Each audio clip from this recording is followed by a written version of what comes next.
The Let's Be Budz show is for adults 21 plus only. Content is for education and entertainment. We don't sell or promote cannabis. Please follow your local laws and consume responsibly. Opinions are our own. Keep all products away from children and pets. Oh yeah. And please, no dickheads. We ask that you respect our no dickheads policy. If you are a dickhead or thinking of being a dickhead today, please be a dickhead somewhere else. Are you ready?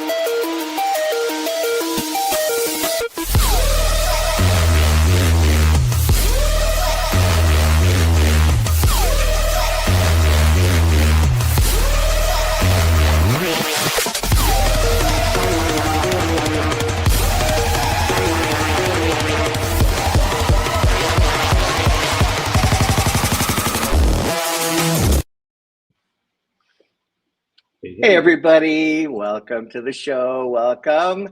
Joined as always by our producer Dave, keeping this train on the tracks, and Josh sharing his ecosystem with us.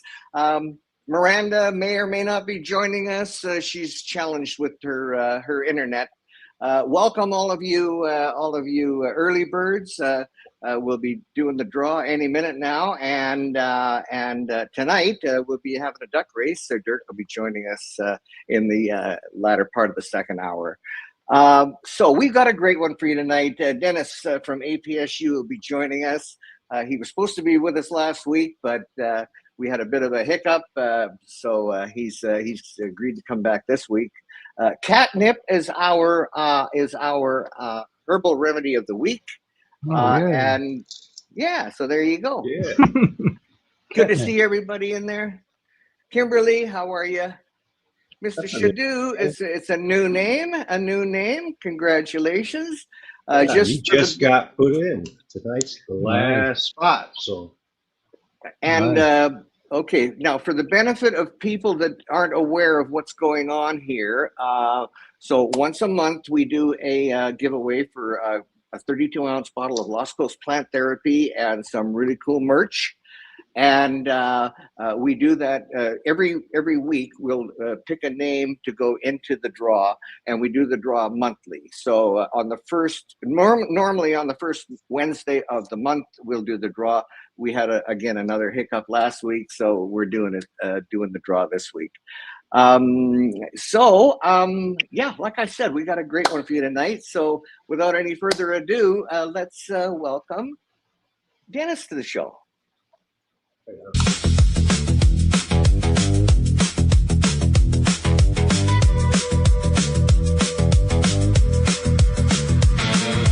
Dennis knows the rhythm of the earth, it speaks in waves. Veterans and garden hands reaching out across the graves. Soil is the canvas where history intertwines. Each grid and clump tells tales of futures redesigned. Innovators bloom in colors unseen, matchless and bright.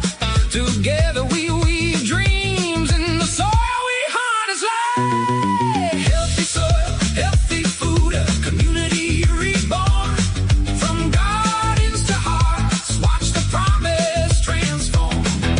Dennis leads the way, a vision crystal clear, rebuilding soil, building hope for all who hold it dear. Hey everybody. I love that. Hey Dennis, good to see you. Dennis, before we start the show, you were supposed to be here last week. God damn it, what happened? Share with us what the hell was going on with you. I had a soil delivery in the country and got stuck in a field. So it's been about 12 hours. We had to unload the truck to another truck, get it unstuck, reload the truck, and then finish work. Yeah, it was a long day. Yeah, I think you said it was like a 4 a.m. before you got out of there. Yeah, that's quite the challenge. Yeah. So now, by way of introduction, I was going to get Dennis to introduce himself. But if you go back 2 shows, that would be the best way to get to know Dennis. He is the founder of APSU Soil, and we're just taking it another step further tonight. Dennis has worked out a formula for watering and feeding. And Dennis, I'd just like to pass the reins over to you and let you tell us all about it. Sure. Well, I asked in the chat what the minimum amount of soil you would need to finish a plant start to finish with no extra amendments and nutrition. And there were, I think, 1 or 2 answers, between 3 and 5 gallons, I think. And I think traditionally we go 7, and a lot of people think the bigger the better. You go up to a 15-gallon, maybe even a whole bed, right? And then all of a sudden you can companion plants, and you can get different root exudates, and that can impact your microbe colonies and what you can sustain. And that might impact your flavor and health and maybe your Brix level, et cetera, et cetera. And traditionally, we think that the larger the pot, the better. And there's a couple of caveats to that. A lot of things I'm going to say tonight are going to sound very controversial, and they're not. They're very sound and based in science. But they're contradictory to an industry that's trying to profiteer off of each and every one of us. And because the masses are repeating talking points that were created by corporate entities, my message might get lost. And so I want you to have an open mind, because like if you were to see somebody walk up to a store that might be closed, you might speak up and say, hey, that store's closed, so they don't waste their time, right? And if you see somebody in danger, you're running from a bear, and you pass somebody, you're probably going to tell them, hey, there's a bear on the way, so they didn't get mauled. And this is one of those moments where I'm trying to tell you there's a better way, and you can join me or not, but I want to propose a couple ideas. And number one is, first, we should probably talk about the evolution of soil, right? Because when you put soil in place and you start the microbe process, it starts to change. From the instant you put water on it, that composition and everything in it is cycling. And it's a cycle you can't stop. You can slow it down with your environment, but you can't really stop it. And so nature has a natural course. The whole goal of nature is to inevitably make it to a bog setting. So we have deserts, right? We start with deserts. That would be the least nutrient dense, we assume, because it's a desert. It's a whole bunch of rocks, but there's obviously nutrients because things grow there. They're just not the same nutrients we use for cannabis per se, right? And so what you notice is when I drew this out, but I'm going to just read from this, okay? So you start with deserts, and that's where you start pioneer plants, and that's the nutrients and the composition and the water retention, right? And everything is geared for pioneer plants. So as long as you add water to that desert, you will create a space where pioneer plants will succeed. And with enough time, that those mounds of pioneer plants in the desert will turn into rolling grasslands and plains. And then when you look at the soil, it doesn't look like a desert anymore, because those pioneer plants grew, obviously extracted the nutrients, and then they decomposed and added humus and nutrients to that area. And so this constant process is never ending and changes all over Earth. Just like the pyramids used to be a jungle and they're a desert now. And just like here used to be an ocean and now it's a jungle. And so no matter where you go on Earth, this process never changes. And the thing that happens after the plains and the grasslands is forests, obviously, we know that. And the thing after forest is jungles. And the thing we need to remember is when we start getting into the jungles, that's where it becomes nutrient poor again. So it's almost like there's a scale, and in the middle of the scale between bogs and deserts, you're not going to be able to see it, I don't think. But in the middle of this scale is where weeds belong. And so you never really want to veer off the middle. That's where weed thrives. The weeds are pre-forest, rolling plains type of plants. They need a lot of sun. They need a lot of moisture. All right. They need a lot of humus, right? All of that stuff adds to a cat exchange capacity that can only be found in that environment. And when you take that plant out of the environment and put it maybe into a forest soil or a desert soil, it doesn't thrive. It might turn lime green because it doesn't have the capacity to sustain the microbes that you need to feed the plant. And so what I'm saying is when you go to a larger pot and a larger setting that's you use for multiple grows, you have to understand that your consistency and your quality is going to fluctuate. And you're going to have to continuously chase a dragon. And you're going to be basically chasing this thing, going left and right, up and down, adding stuff, trying to take stuff out, trying to reamend and add stuff for cannabis, because cannabis is drawing from that soil a lot faster than that soil can provide, which means that it has to spread out. And it starts to take stuff from different areas. And so does it need to do that? That's the question. Is do we need large flower beds that take 2 yards of soil each, which would be thousands of dollars, right? And so if you could display the 2024, the 180609 photo right now. And so you can grow in beds and they will be good for 6 to 7 years, but towards the end of that time, right, eventually you're gonna have to reset the bed. It's not gonna stay good for 20 plus years. You're gonna have to eventually either add stuff in or till stuff in. And so this is an example of a good living soil bed with cover crops and stuff. So here's an example that we've done it, and you can do this.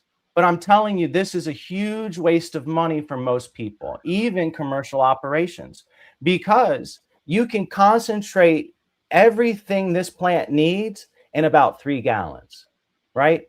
And so one thing to consider is you don't want your plants to have, you don't want old plants. You don't want to flower old plants, which means you don't necessarily want to veg plants as long as they veg in nature. And something else to consider is you don't want to veg any longer than nature, because this plant has a pretty specific timeline. And so if you start messing with this timeline, you're starting to create imbalances, and that's where you get branches that are too heavy or things like that. It doesn't seem right. So when you flower plants earlier, they're healthier. And that's going to create a very poor environment for pests to come, because their glucose is going to be really high.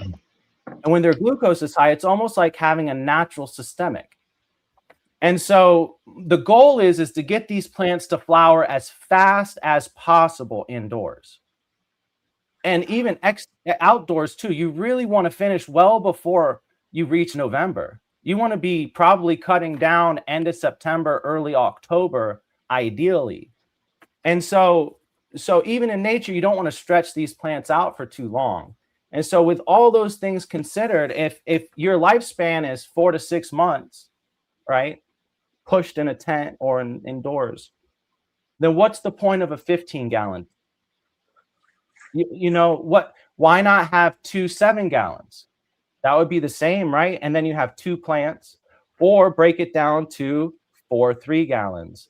And now instead of having to reuse that soil, that whole pot's going to turn to essentially root, and convert itself. And as we know, there's no more efficient way than to get the roots or get the nutrients straight into the soil versus send it to a processing facility, bottle it, you ship it, store it, ship it, use it, et cetera, et cetera.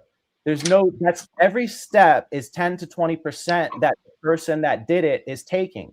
So you're talking about an extra 125%, 225% the original price you're talking about when you start using all these synthetics that need all this processing. So of course, super soils and built soils are going to be more expensive on the forefront. But if you break down 3 gallons of soil, that's like $25, $27. And you can grow 8 ounces with $27 of nutrients and your medium. And so when you start breaking, and that's literally retail price at Walmart, shipped 2-day, like 2-day shipping. If you got wholesale, like commercially, you cut that in half. And so now you're in the realm of competing with Athena, but you're producing way more.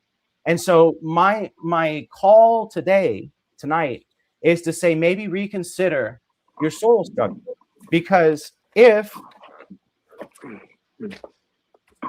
maybe an inefficient soil mix actually requires more soil and holds less nutrients. And if you could just flip it and you had an efficient soil mix with the correct nutrients for what you're trying to grow, maybe you could use a lot less of it. And why is every soil on the market inefficient? Well, they put filler in because of shipping. They got to ship it, and it's cheaper to ship. And all the soil companies out there, with the exception of, I think the Dominion mix from Build-A-Soil, I think that's the only one that's cooked. Everything else is a mix and bag, and that's why you can't put any type of clones or seeds in it, because it hasn't reached any type of equilibrium. And so if you could put up that one picture that I was sharing with the clones, because I don't have that one.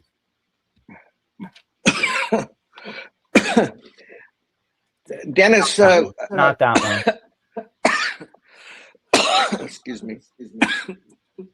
Dennis, I don't want to interrupt your flow.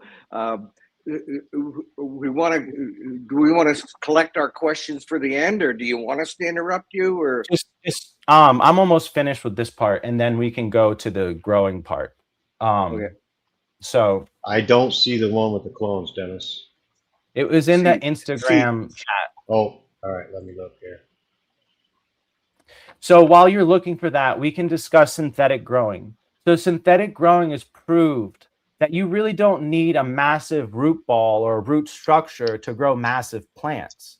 And so if you can really concentrate that nutrition into a smaller amount of soil, that's going to be utilizing way less resources, like finite resources. And so here's some clones. So this is a huge deal, I think, because you don't need clone plugs. And when you use clone plugs, it holds a different moisture than the rest of your soil. And that's really easy to create rot around the stem and also other issues. And you're also that part of the stem is where the most amount of nutrients get absorbed. That's the heart of the plant. And you really don't want a jacket around it. So ideally, you want to be putting your clone into your final medium. And so with super soil, you absolutely can clone in this, and it's just as fast, if not faster, than any other method. And you don't need anything. And so commercially, this is awesome because they don't have to buy these big bags of clone plugs, and they can just stuff the soil in. By the time these things root, you just pull it out and plant it into your new soil. And all you do is you chase those roots until the final home. And so if you could put up let me share it real quick. That is cool, man. That is, and you know that mesh that goes around those things, they never disintegrate. They last longer than fucking plastic. Maybe it is plastic. Oh yeah, even the root riots or the what are they called? I got the organic plugs. They don't. Yeah, they don't break down. Yeah, but Okay. now you had another picture, Dennis. You had another Show the picture. root. You So- were Go ahead. No, well, you were holding one of the clones up, and I honestly don't know where I saw the picture, but I don't know where I saw it. You were holding it. You obviously you pulled it out of that thing, and you could see all the roots going up and down. Yeah. I don't know. I think that was a user that that was Oh, maybe it was on your Instagram. I bet Yeah, you it's on that's the right. But either way, this picture right here is obviously what your pot should look like, right? All your roots should be looking like this. And so as it fills out the outside, it's going to go inside. And so if you're close to like flipping the flower, you don't need much more than this. You really can finish when it looks like this. And so the goal is to match the nutrition depletion with the plant's needs. So if the plant's eating at the same rate it's depleting the soil, then you're not going to have any soil left to recharge. And that's the goal of a good soil that's teamed up with the correct plant. And so when you team up the soil with the biome, the plant's biome, it all makes sense.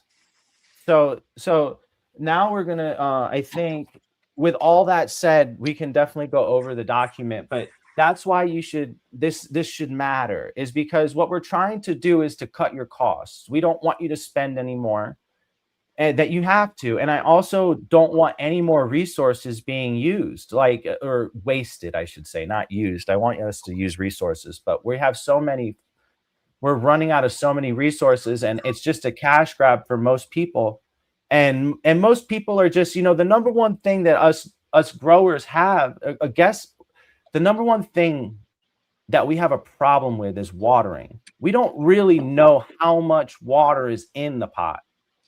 And with this chart, this pretty much solves it all.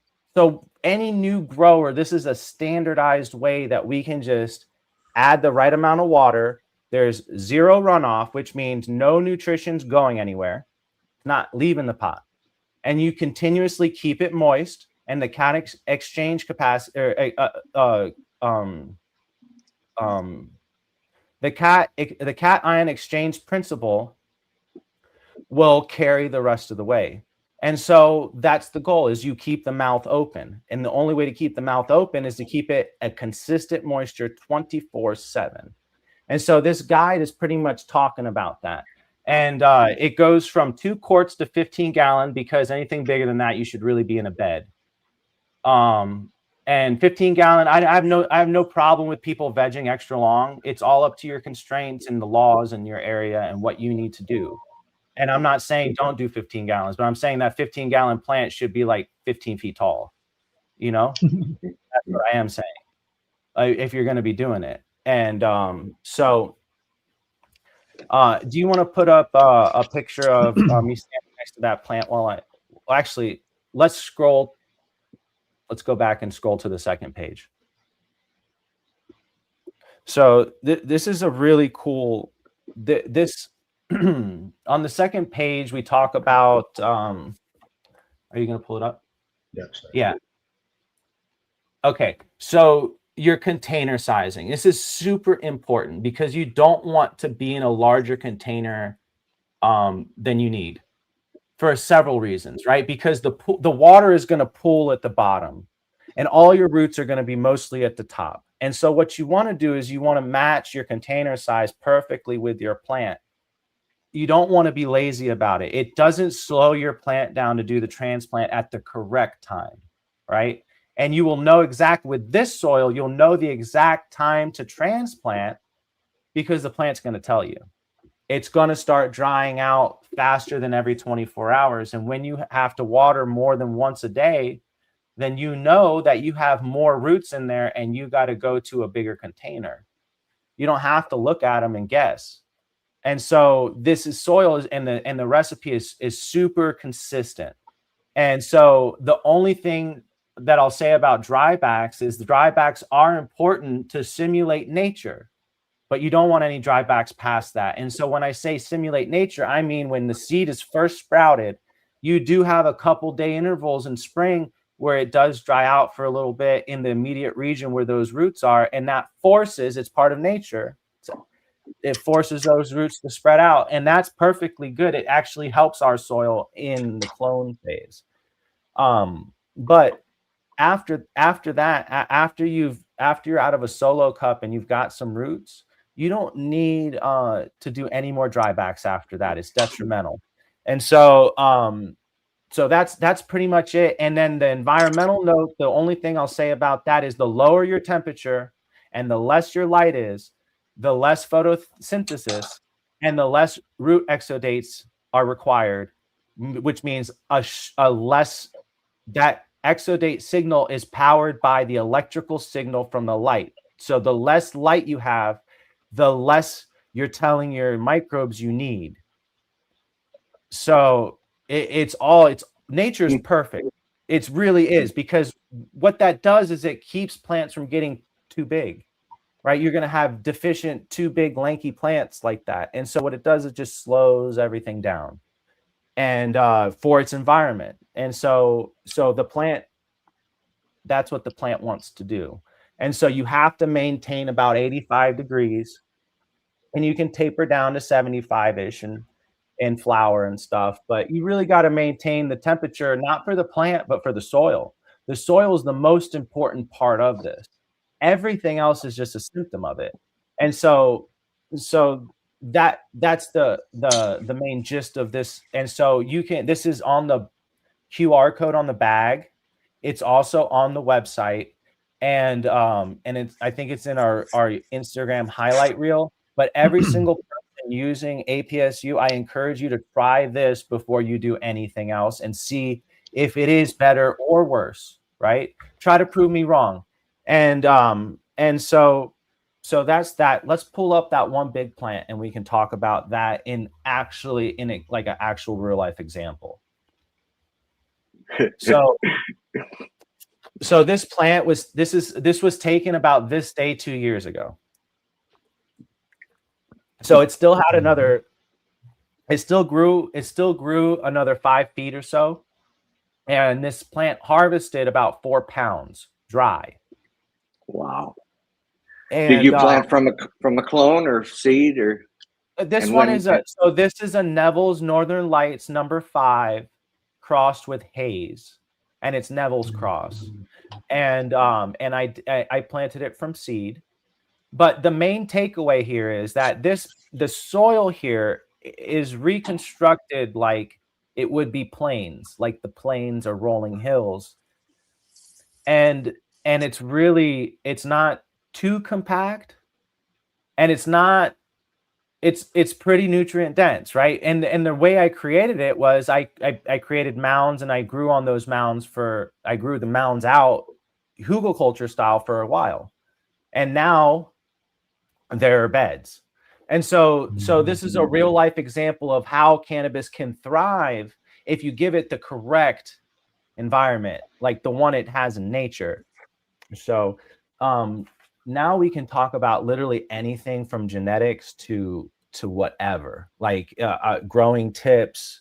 We can talk about stock splitting. That's some of my cannabis. It made it to Switzerland. So my cannabis is, well, DC is a very unique city because back when I-71 existed, anybody could come here and buy weed from anywhere. And so people would travel from all over the world and shop in DC. And some of those people even got to shop with me, and my weed has literally made it everywhere. And so here's my jar in Switzerland.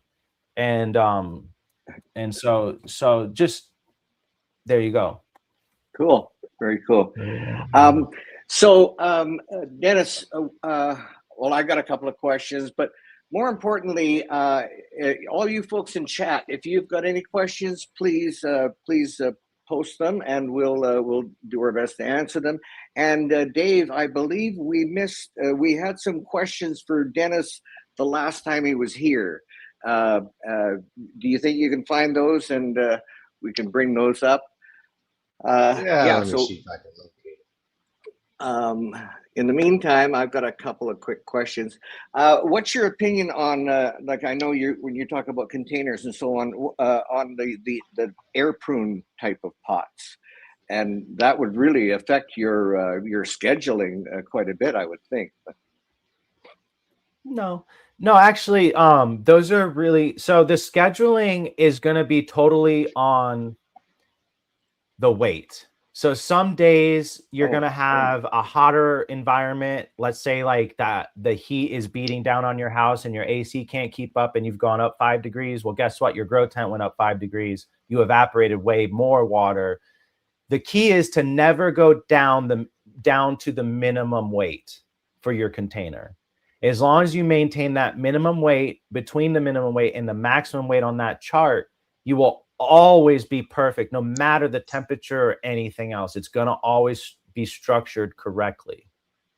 And so with the air pots, I like them because they're great for beginners, right?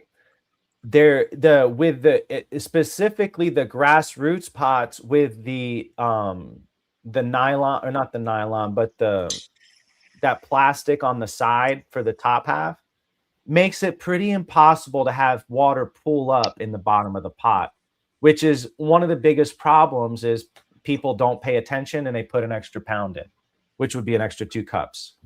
And so when that happens, those air pots work really great to even things out because the whole bottom is porous. And but do I think they offer a huge advantage? Only for beginners. Yeah, sometimes the plastic can be tricky. So. But okay, so I guess we're not going to dispute that air pots have a tendency to develop a lot more roots. And when they say more roots, more fruits, would you not think that maybe you'd want to use them all the time? I wouldn't agree that air pots would make more roots. I think oxygen mainly comes from your water source. So as long as you're watering at least once a day, you're introducing fresh oxygen for those microbes. And just like anybody, like having too much oxygen isn't really, like, there's diminishing returns. And so they only need what they need. And so I would say that the air pots are more of a band-aid for improperly structured soil and maybe people that might not know how to water properly. Because in this pot, every time I water, I'm adding oxygen to it. And so as long as I water daily, there's oxygen. And so I haven't seen any benefit, any bigger roots. In fact, sometimes when the roots hit the end of hit the pot, they stop producing, right? And that's cool, but like you could have a really awesome vein and now it doesn't want to go anywhere. And sometimes you want bigger veins. You know, when I say veins, I mean like bigger, like the bigger roots, right? And then the roots that come off of those, when we see those giant roots, like, we want bigger ones sometimes. And those air pots, and theoretically, and when I take the plants out of the pot, like I used to use air pots religiously and for over 10 years. And every time I did it, I always noticed that the roots were always thinner than in a plastic pot. So maybe there were more roots, but they were more thinner and veiny versus big, thick, wraparound, like anaconda style. And so I think the benefit of plastic is that you can retain your moisture a lot easier in hotter environments. And that makes a lot more sense for people that have to go to work every day, because you're not going to be able to get back to your plants. So with the scale that I provided, right, with that table, there's no way to overwater. You're never going to put too much water in. As long as you hit the min and max, it's never going to be an issue. And so you will never need an air pot. right? Because you're never going to be in a situation where you put too much in because well, you weighed it and you added the appropriate amount of water. And keep in mind, I didn't mention this earlier, 1 pound is always 2 cups, always. So if, let's say you put it on a scale and it's 9.5 pounds and it's got to be 11.5 pounds. That's only 4 cups. And so now you know that all you got to add to this pot is that 4 cups. You don't have to take a wand out. You don't got to do anything. You don't got to come back around 3 times. All you got to do is give that 4 cups out and then come back tomorrow and check. It's that simple. You don't got to do anything else. There's nothing. As long as you do that, you're going to grow better than most everybody. Dave, could you please bring that chart up again? I wanted to ask something about that. But also, unfortunately, I cannot ask those questions from last week because they're not starred. Once you go from one live to the next, they don't save them. So. Okay. But Yeah. There we go. Yeah.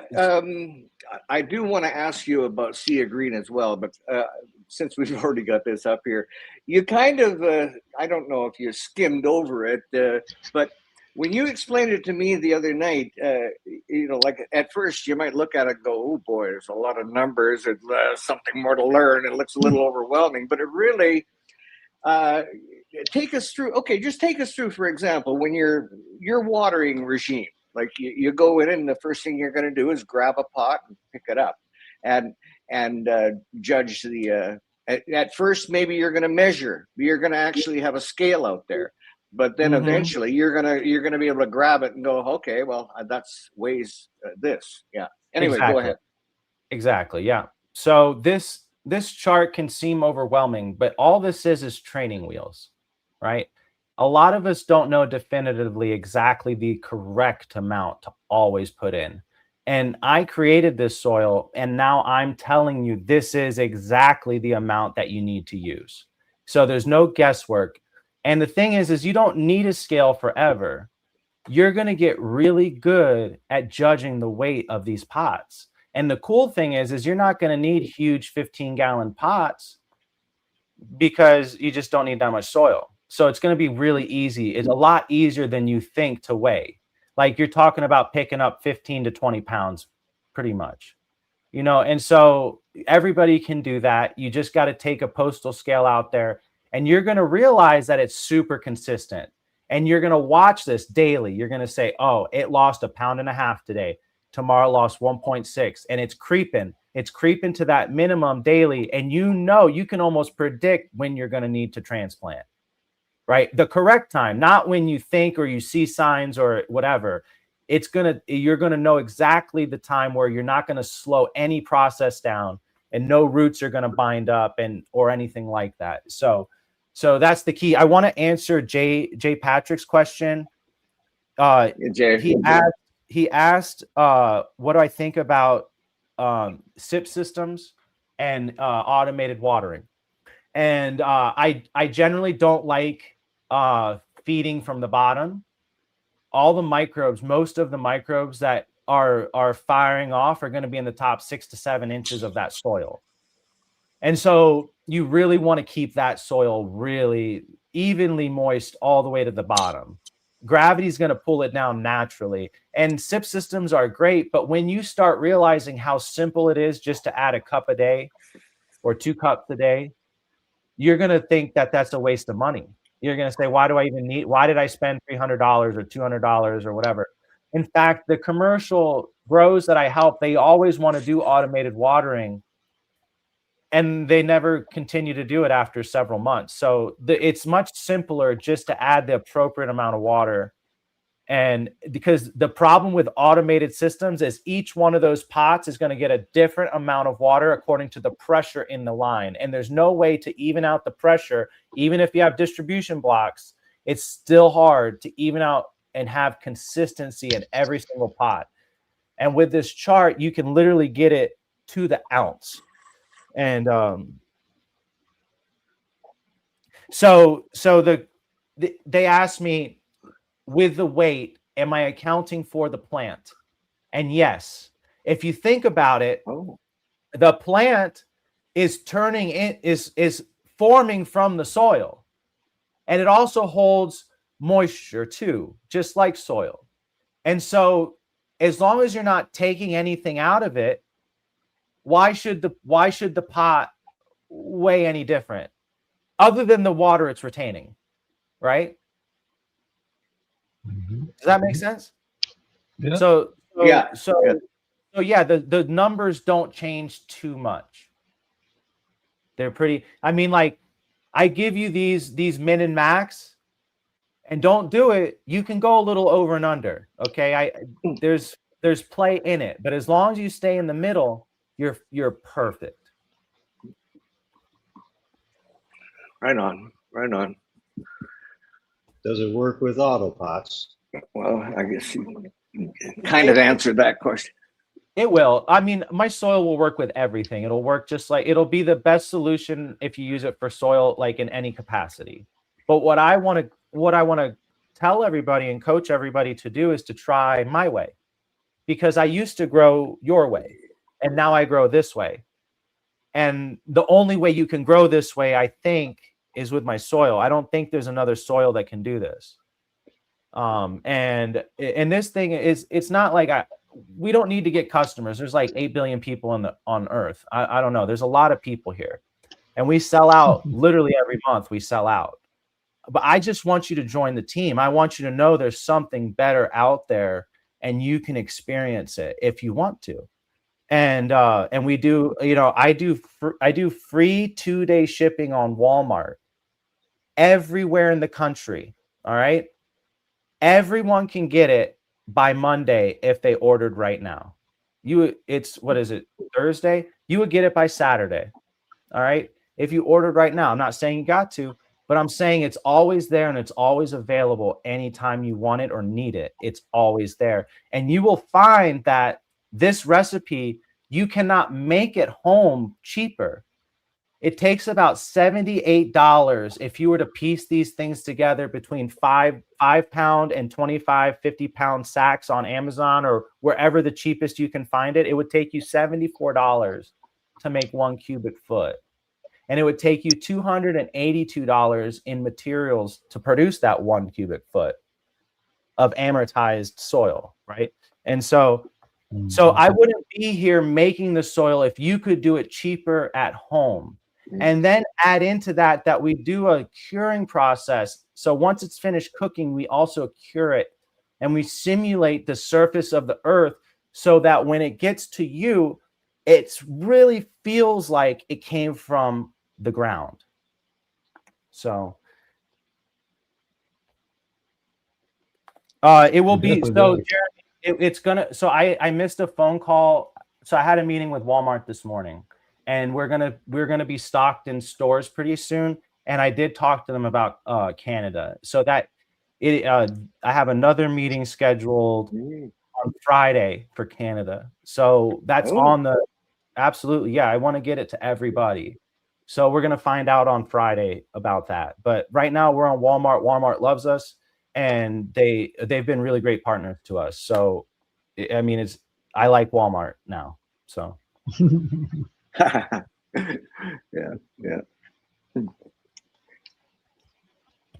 So it definitely works. It showed up. I mean, the bags I've gotten, every single bag moist. I mean, you can perfect amount of moisture in each bag. And I don't know how long that soil had been in those bags. Who knows? I mean, what do you do it every month? So basically, the soil has only been in the bag a month or less. Yeah, I don't think it lasts. Used. Most soil just gets bought up right away. So yeah. So I mean, as soon as I pulled it open, I was just like, wow. I mean, it sticks to your hand. You know what I mean? Exactly what you want. And the plants, I mean, they speak for themselves. So yeah, they speak for themselves. And even though I'm growing completely different than what you just described, but it's still it's still doing the job, like you said. So I'm specifically speaking on cannabis, right? Yeah. If your garden is a whole different thing, right? So if our goal is just to get weed to smoke, the cheapest way possible and the best quality, this is it. If you want to enjoy your life and have an awesome experience and stuff, I'm not talking you out of it. I'm talking to the people that are living paycheck to paycheck and are actually looking for a real solution to help them. That's not BS. And that's where I was at. And I know there's a lot of people like that. And so I created the solution specifically for these people. And we make other soils and stuff, and we obviously do commercial blends. We clone everybody's soils. We can do anybody's soil. But your garden in particular is extremely special to me because it inspires so many people. Like, I might even build one in my garage probably next year, I was thinking, just like yours, with my son. So I'm looking forward to that. Nice. Cool. And Dennis, we promised ourselves we're going to focus on just growing questions, but there is one thing I've got to ask you about. When we first met, you told us about your experience in Afghanistan, and I'd appreciate hearing more about that. It seems to me that was whether even if you realize it or not, it was an inspiration for you. And the thing that I'm really interested in too is how you learned how right away how here out in the desert you can grow shit. So anyway, yeah. Afghanistan was a great place to be, and I met a lot of incredible people, and every single person was kind to me, and we were able to visit and basically experience everyday life in Afghanistan. And in the Helmand River Valley where I was at, there was cannabis cultivation right on the river, and their soil looked really like light brown. And traditionally, like as an American, I'm thinking like that must not be very fertile.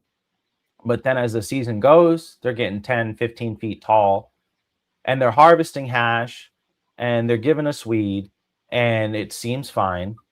And the weather is like 120 degrees outside. I mean, it's hot. And then the winter's super cold. And these people have nothing, right? So the only thing they do is grow. They don't even have a government. The government in Afghanistan is strange because it's only for the northern part. After you get to a certain point, they just leave the tribes to do what they do.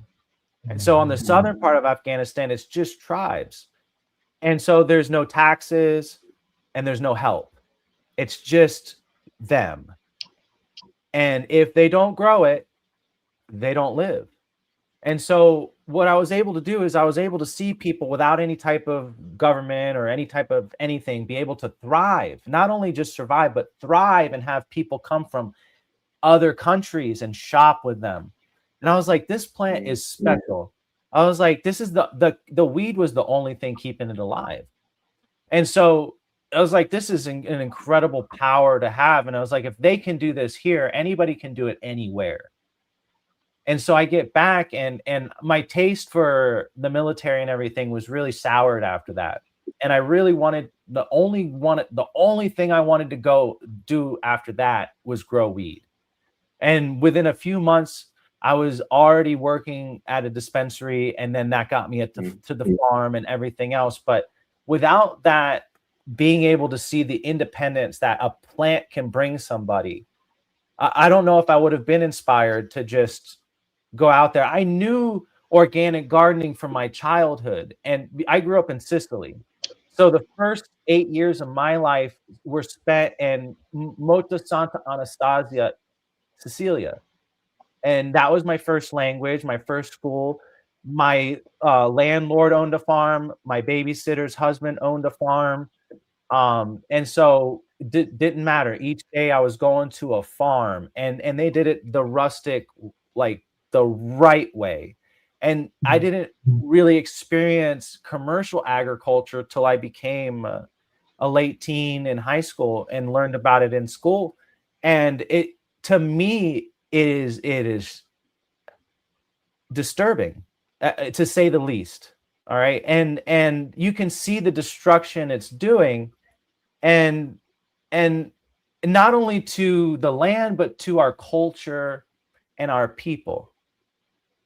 And so that's the whole inspiration for what I'm doing and why I do it. I used to grow weed. I still consult for weed growing commercially and stuff, but my goal now is to make people understand that independence that you can have and how you can attain that independence with efficacy in your grow. And so the industry is always going to try to sell you more, and that's going to hurt you. And so here we are. That's basically it. Right on. Right on. I did also want to know there was something else and it's gone. It'll come back. But that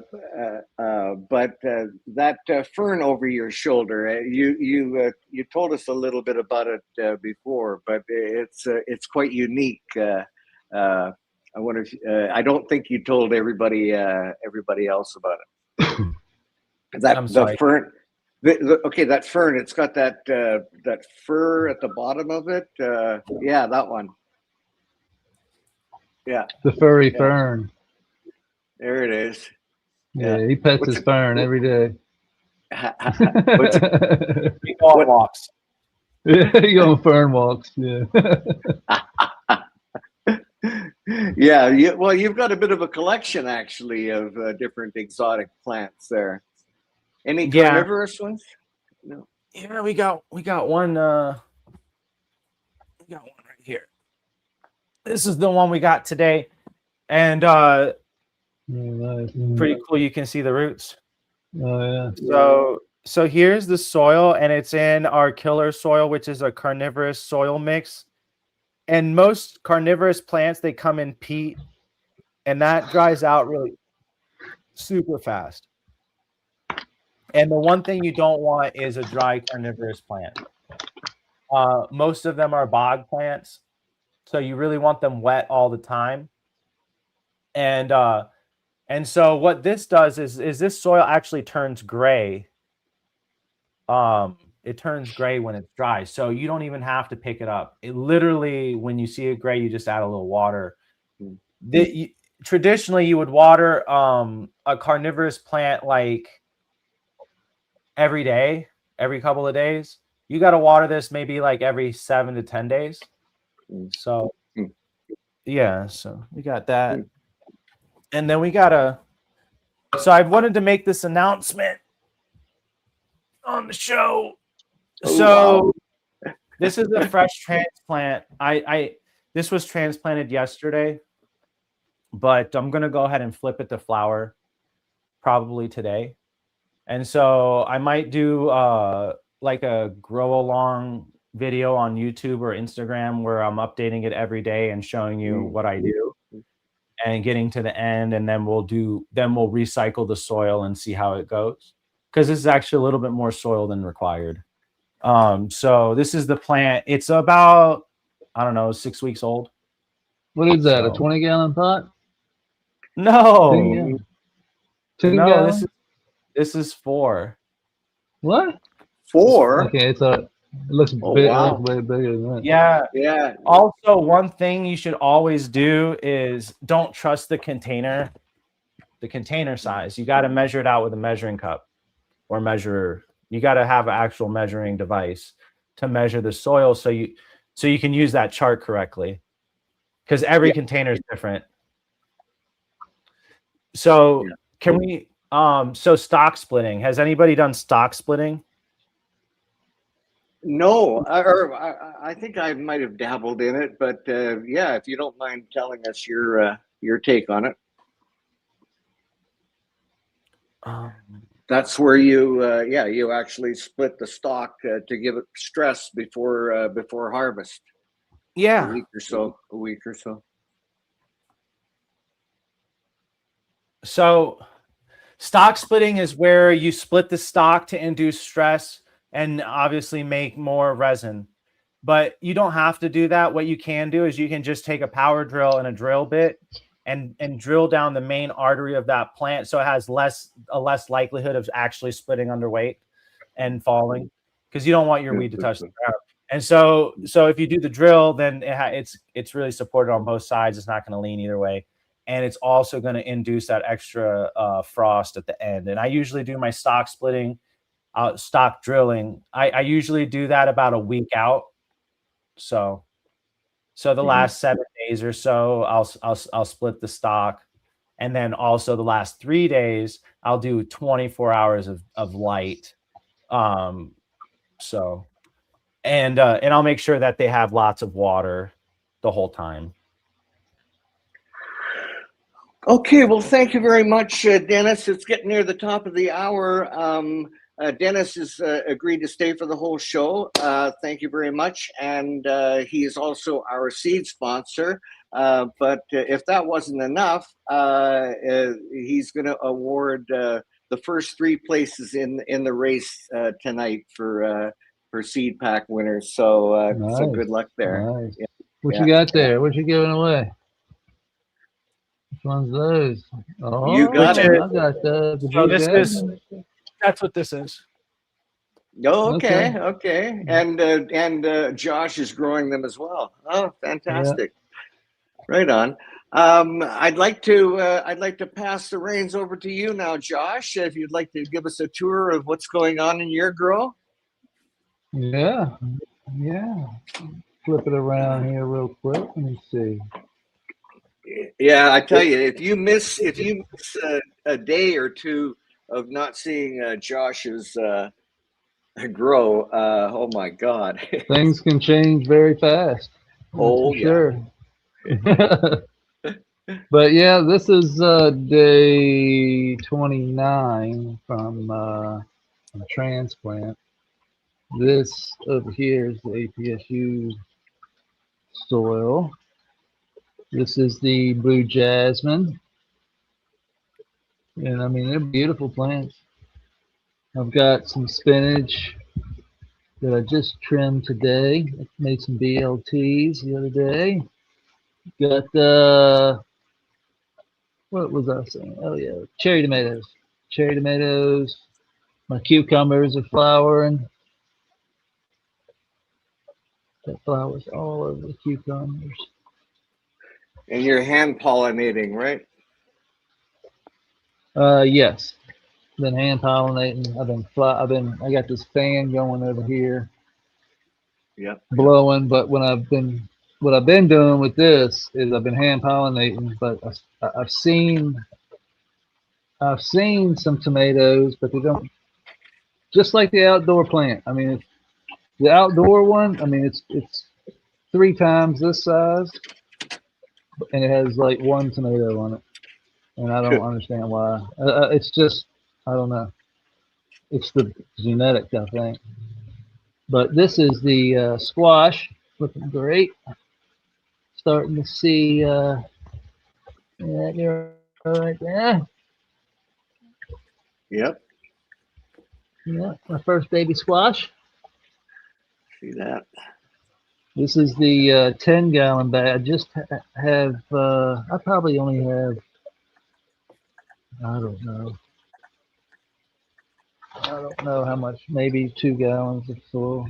I know it's time to, Dennis would be upset with me if I don't water it. Oh, you got to weigh it first, buddy.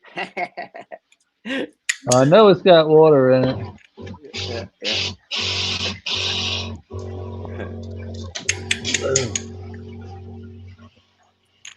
Lots of algae growing in the river there, in the stream.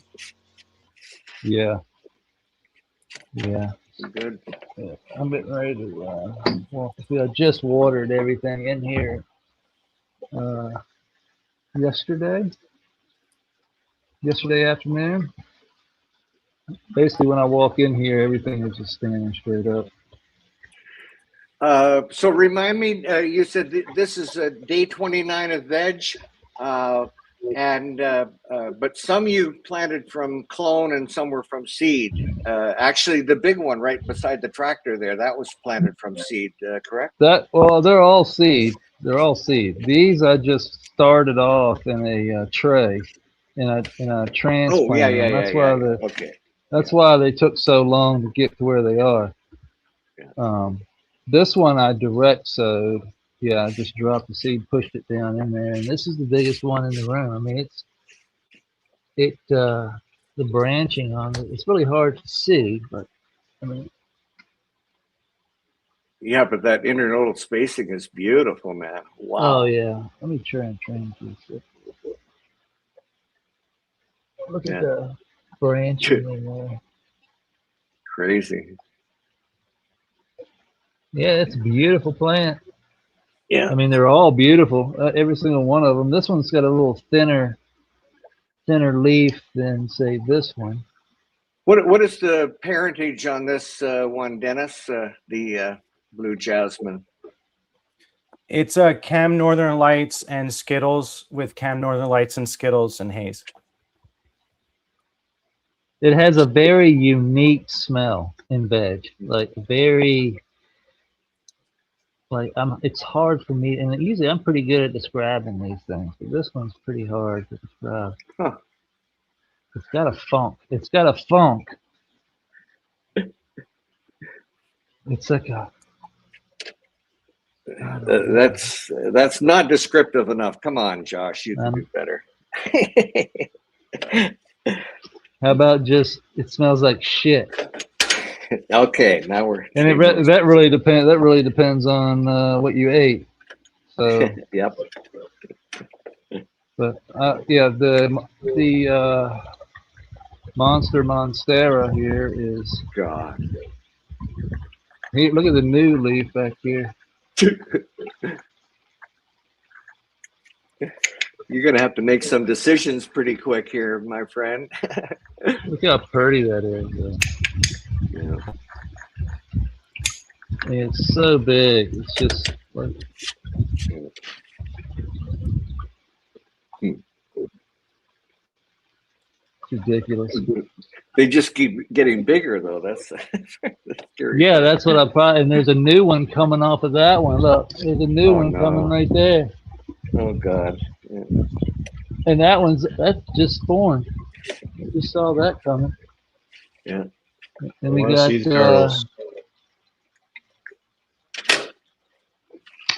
Scooter. something's going on here, guys. I don't know what the problem is. Oh, it's low water level. Yeah, we got a big problem. I just noticed. Holy shit! I just noticed it too. There's water running. Yeah, but there's water in the stream.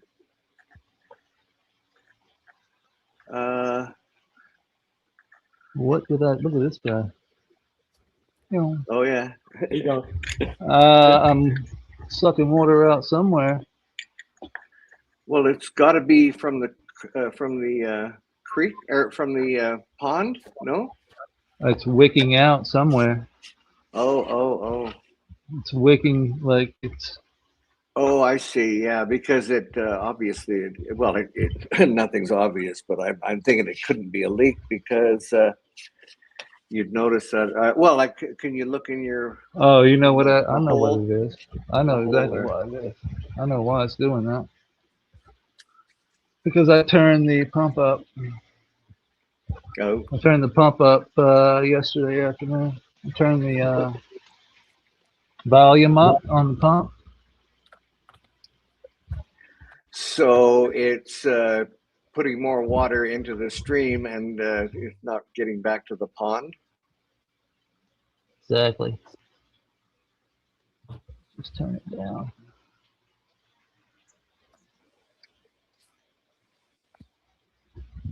This is backstage. You know, we don't all get to see this. This Right. is we were going to save this for for the Patreon. Yeah, this is backstage, all right. Yeah. There's all our secrets. Not sure why that dropped that far, but it definitely pulled a lot of water into the trap hole. Yeah, because the pond is half full. I see the water in the trap hole here. I see it down here. Yeah. Like Okay. it's way more than usual. Yeah. Way more than usual. So that means it was flowing too much, raising the creek level up, wicking it over too much. Oh, and okay. it goes down into. It doesn't affect the plants. I mean, like, not that I can tell anyway. Like, I was bending this over earlier. This one's getting tall. This is the Paradise Pine by Huckleberry Hill. That's got a pine. That one right. That's the only one. But that one there has got a distinct sweet pine going on. And you've had them all sexed, and you got the boys are gone. Yep. All the boys are gone. We got. Get this. I don't know if Dennis knows this or not, but we got. What was it? 1, 2, 3, 4, 5, 6, 7 out of his 7, only 2 were male. So we got 5 out of 7, which is pretty good. And I had to get rid of another one. I got rid of the one over there in the middle just because.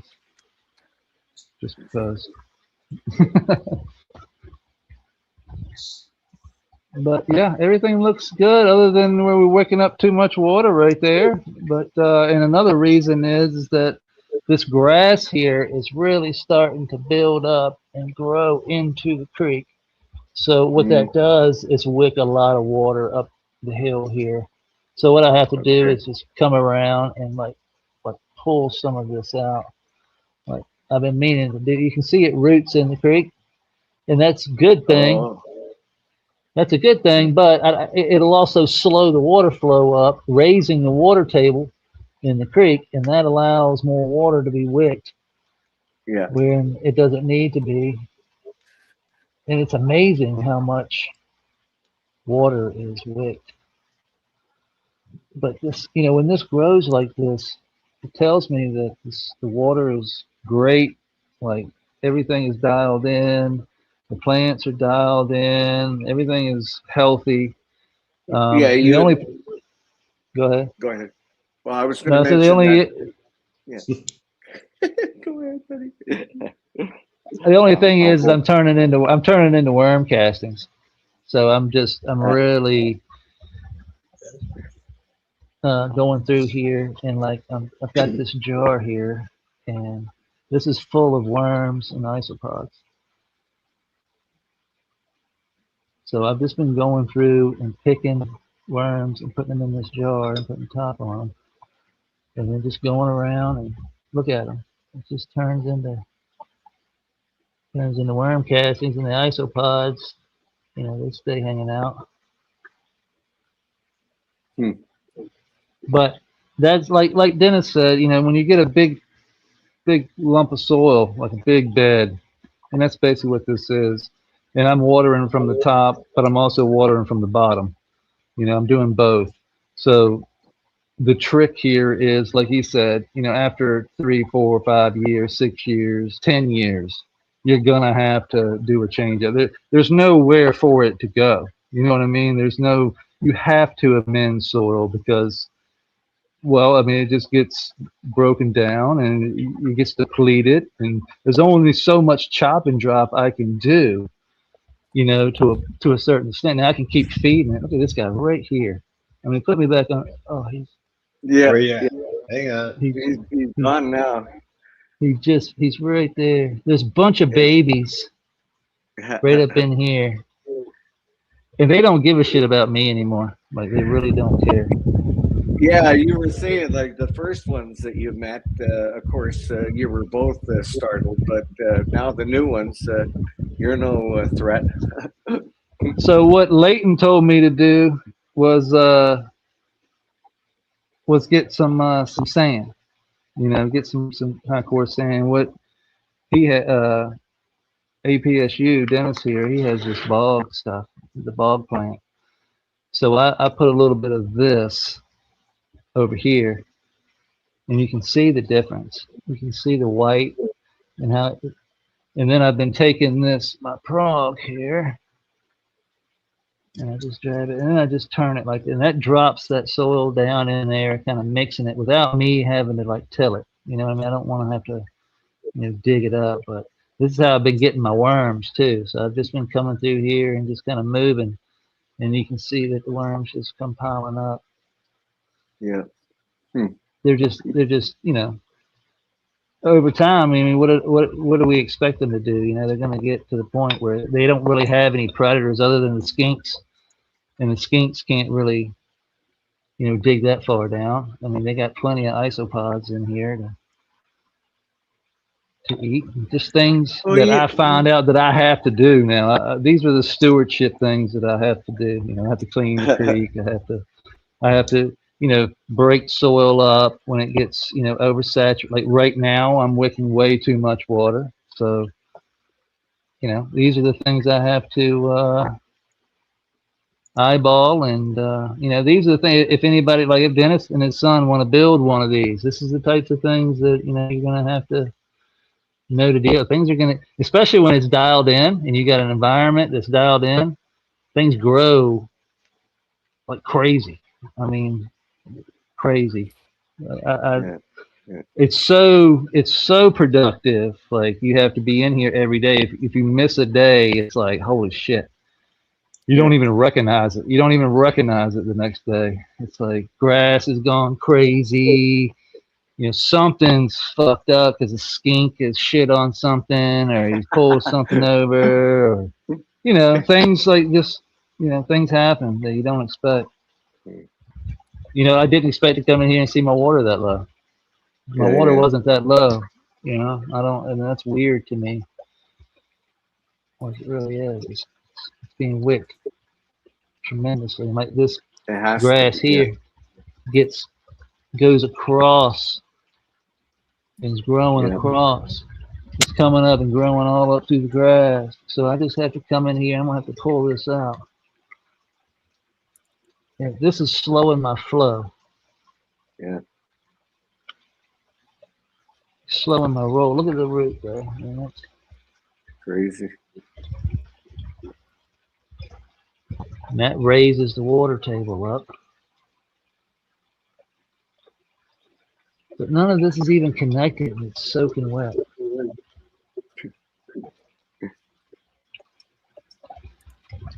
Yeah, it makes you respect the balance of nature. Like one thing is I guess you could say dependent on the other.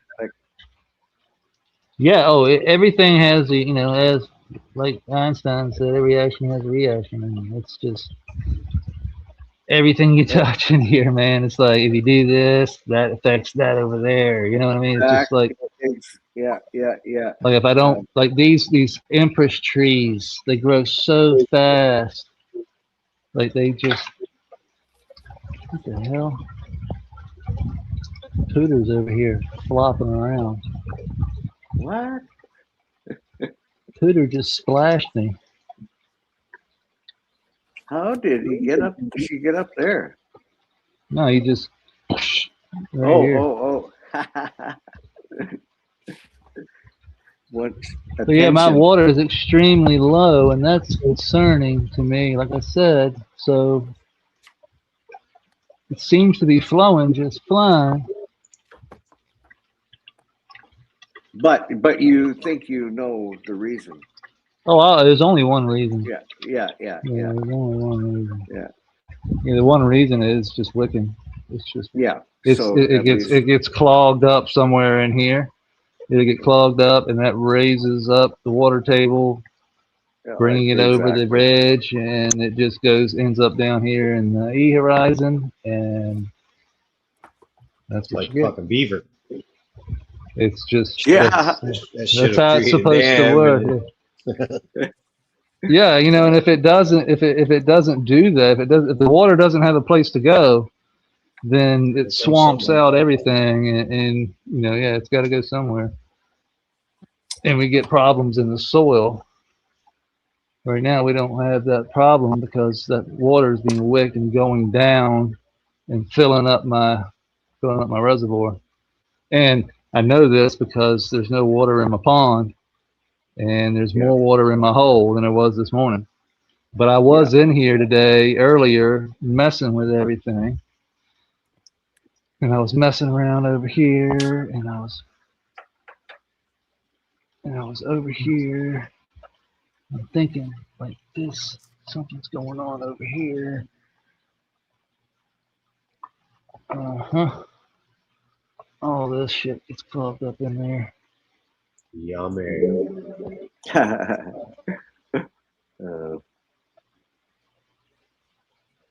Yep, and it raises the water table, and next thing you know, we got problems. Aha. Yeah. They're like living beavers. They're just everything you got in there living is just. it's gonna Oh clog yeah, up they fuck shit eventually. up. Oh, They yeah. fuck shit up. Yeah. If you're not, and especially if you don't have a filter, we don't have a filtration. So the creek is the filtration. I have to steward this to the point where, you know, I'm just learning too. So I know, like, I would be freaking out right now. Normally, like a year ago, I would have been like, "Oh fuck, where the fuck? I got a leak." I'm like, "No, there's no leak. It's simply there's just way too much wicking going on. There's a reason. There's why a it's clog doing it. somewhere. There's the creek is not flowing properly. Like there's something in the clogging. There's something like too much algae is built up. Too much grass in the center of the creek here. Like we just have to pull some of this out, keep the flow going.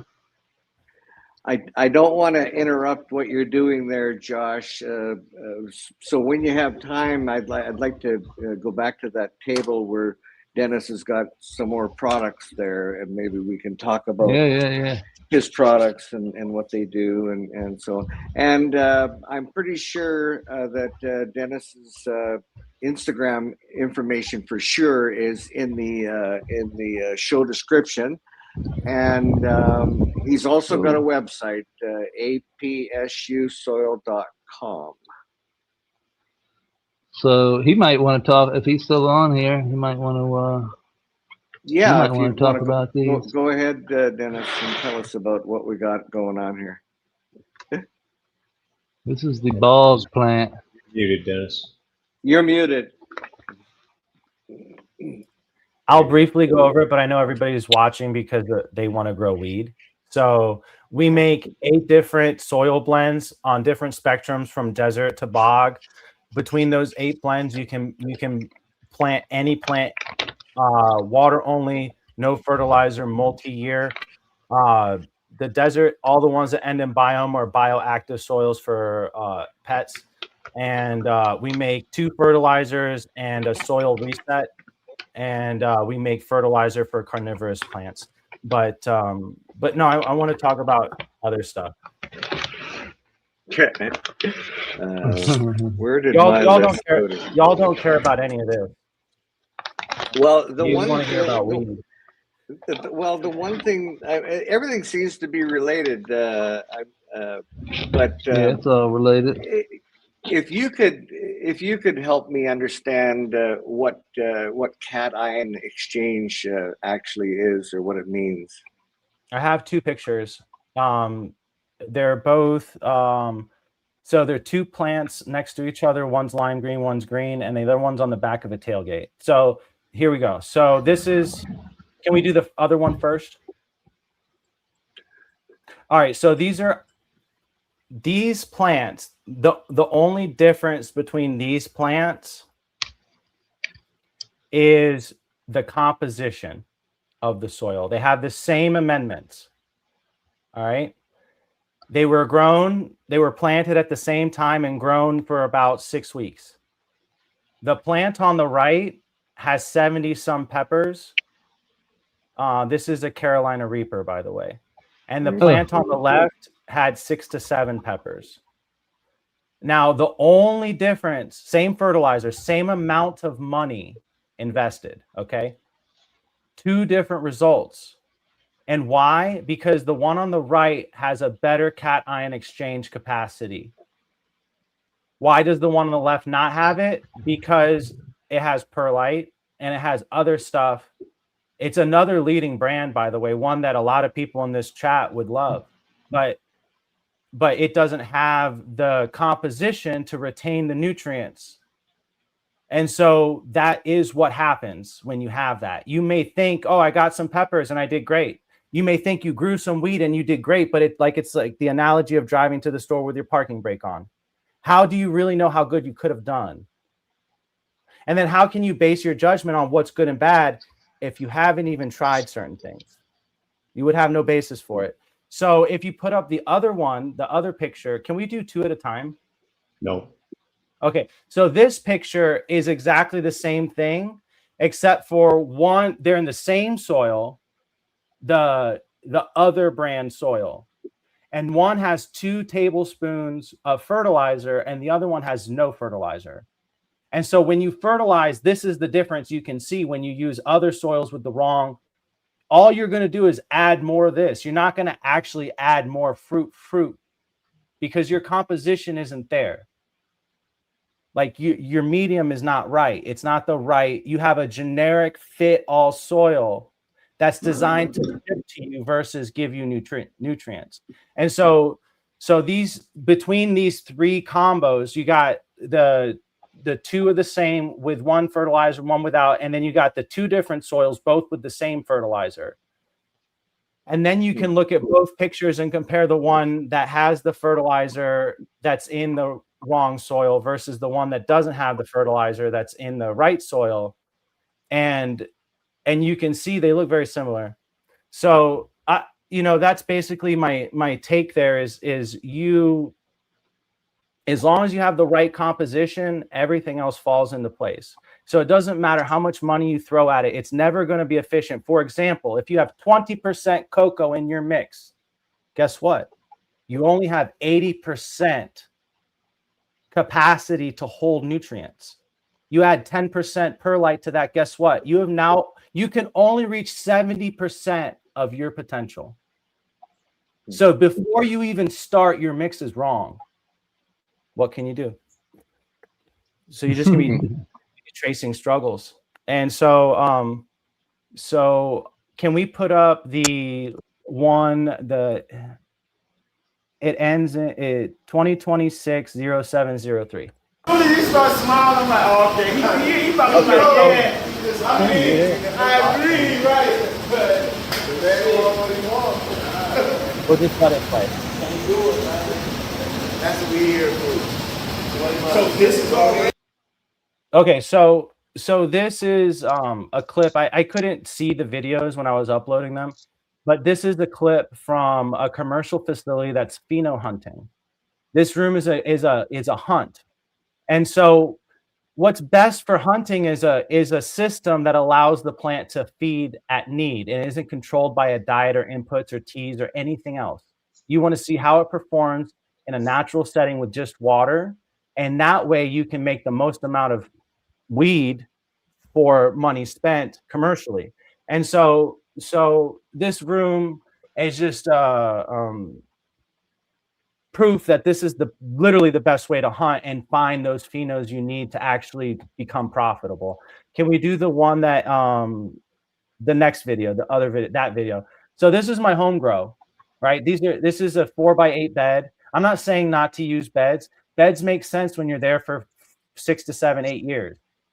Most people move in 5 to 10 years, right? You would have to dig this up and take it with you. And this bed cost about $3,000 to make. $3,000. And that's just your pot and nutrients. You know what I'm saying? $3,000 to make this bed to be self-fertilizing for that many years. That's a lot of money. And so that's why I said at the beginning of the show is, do we need 2 yards of soil to grow 4 to maybe 9 plants every 4 months? No, we don't. In fact, like we just saw in Josh's garden, as things progress, you're going to always be adding stuff, and stuff's going to be taking stuff, and you're not going to be able to really, you get close, but can you get to perfect? No, not every time. You're going to have better grows than other days. And so that's just the nature of the beast. And when you're talking about consistency and actually putting your money where your mouth is, this system is way better. Can we play the video 314-50113? Now, we can have whatever opinion you want of me, but at the end, You start smiling, I'm like, oh, okay. He probably like, yeah. Is that it? the one of my I hand. I only got 2 videos. Oh, there should be one of my hand. Oh, wait, here you go. That one. It's not a video, it's a picture. All right, so here is just some water only weed. There was no inputs, no teas, and this is probably 3rd, 4th year on the bed that it came out of. And this is, you can do this at home. There's nothing special. I had 1100 ppfd. I didn't use CO2. This is just naturally grown. And as you can see, each one of these nugs is 7 grams or more. All right, they're between 5.5 to 8-9 grams each. And the thing is I challenge you, your favorite grower, your favorite person growing, can they even do that? And then take it back to soil companies. What soil company, what person giving you advice online can grow like that? That actually started growing and then started making soil. Wasn't just in a rich family and decided that I had a farm and I could just mix soil together and sell it to you for a profit, which is 99% of these companies. I'm not that guy. I'm telling you, I grow better, and I'm showing you how. And you can choose to believe it or not. At the end of the day, it doesn't matter to me. I just want to help you. So you can have your doubts or not have your doubts. I'm always going to be here, and it's on Walmart, 2-day shipping anytime you're ready. So, and you can sprout your seeds in it. No excuses. You can put your clones in it. You can reuse it. Everything you're supposed to be able to do with soil, you can do with it. So, there's that. Yeah, for sure. Yeah, I just realized that is really cool, being able to not only put your clone right in the soil, not use that root thing, but then to transplant it as well. That's very cool. Yeah, I had a question, but I think the answer was in your notes there. The question was regarding going from a solo cup to your finished pot. But I believe in your notes you said that if it depends on how big the. Yeah. Give me 1 second. I'll be right back. Yeah. So enter the word you see on the screen to be entered in the drawing later on tonight. And Dennis is going to send out prizes to the first 3 winners. So boy, some really good odds tonight. Really good odds. Whenever you're ready. Yeah, no, in your notes, I think you mentioned a solo cup, and I think I was going to ask does it go from a solo cup to the finished pot? And I believe that your answer is yes. No, it goes from this solo cup. This solo cup is only for a few weeks. The moment that you see roots come out the bottom, we're going to put it, it's going to dry out really quick. So we're going to try to get it in the 1 gallon as soon as practical. As soon as those roots hold the soil together, we want to throw it in the 1 gallon. And then we want to start following the chart. With the solo cup, we can have some dry-backs. That's why it's not covered in the chart, right? But we can't have dry-backs till we at least have 50% root. Like, we got to have root at least down halfway down. And then then you can start drying back certain parts. Then we go to the 1 gallon. And then this is a 1.5 gallon. So it looks really big, but I personally go to 1.5 gallon. I go to solo cup 1.5, and then I go to 3 gallon. 2 weeks after I go to the 3 gallon, I flip. So and then that starts the whole process. So you should be able to do a perpetual grow. You should have at least 3 harvests a year perpetually that way. For the benefit of the don't know, perpetual grow, what is that? That's a continuous, so you never turn the lights off, you never turn the AC off, it never stops. You harvest it, take it to a different room, and you put new plants in right away. Right on, right on. Thank you so much, Dennis and Anna, for your generosity in the seed giveaway. And did I see our special guest? We got lots of special guests tonight. You did. So let me draw these names real quick, and then we'll introduce Dirk and move on to that part of the show. Yeah. Sounds good. Sounds 35 good. in. I'm going to take 12 tonight because it's all right. It's a good night. Yeah. So good luck, everybody. You still have time as long as you, this is still drawing. You can still put your name in, or still put the word. What was the word? Grow. Put the word grow in. Does it have to be? Does it have to be like? Can it be capital letters, or does it matter? Congrats, Jay. I don't believe it matters. Yeah, I don't think it does. I don't think it does. And we did resolve that if you're over on Josh's channel, if you put the word in, you're still in the game. Congrats. I do believe so. Yeah. Yeah. As long as you're it comes up on the StreamYard, you're in. So. Okay, I just lost. Hello. I just lost Way you. to go. Dang man, good to see you, my friend. Oh God, I gotta retrain myself here. Congrats. Yes, we'll go. We're going to take 12 names to put them into a race. We're going to take 3.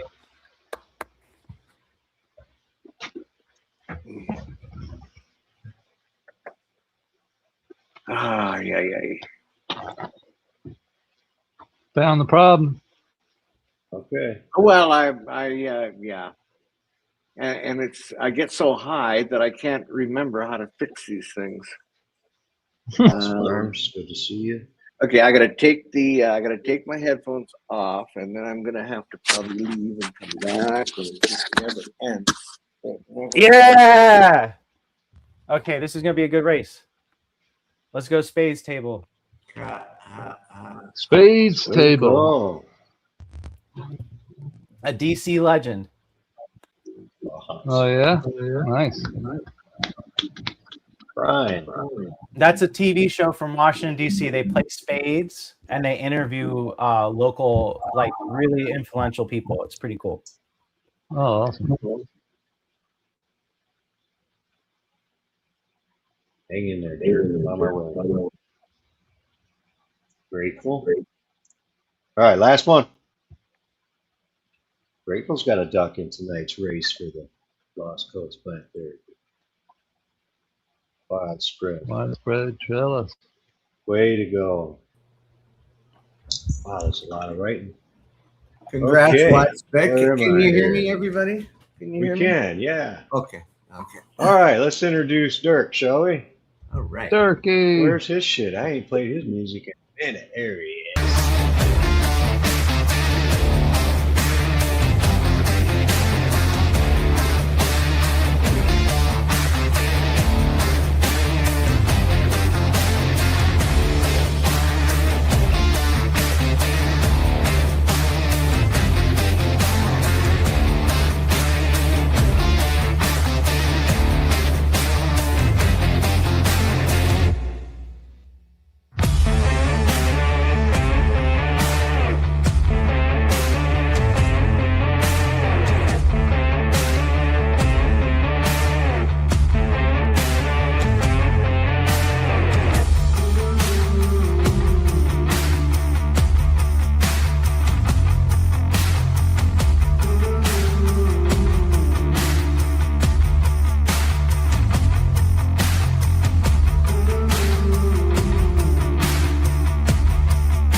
Dirk, good to see you, sir. Good to see you. Everybody.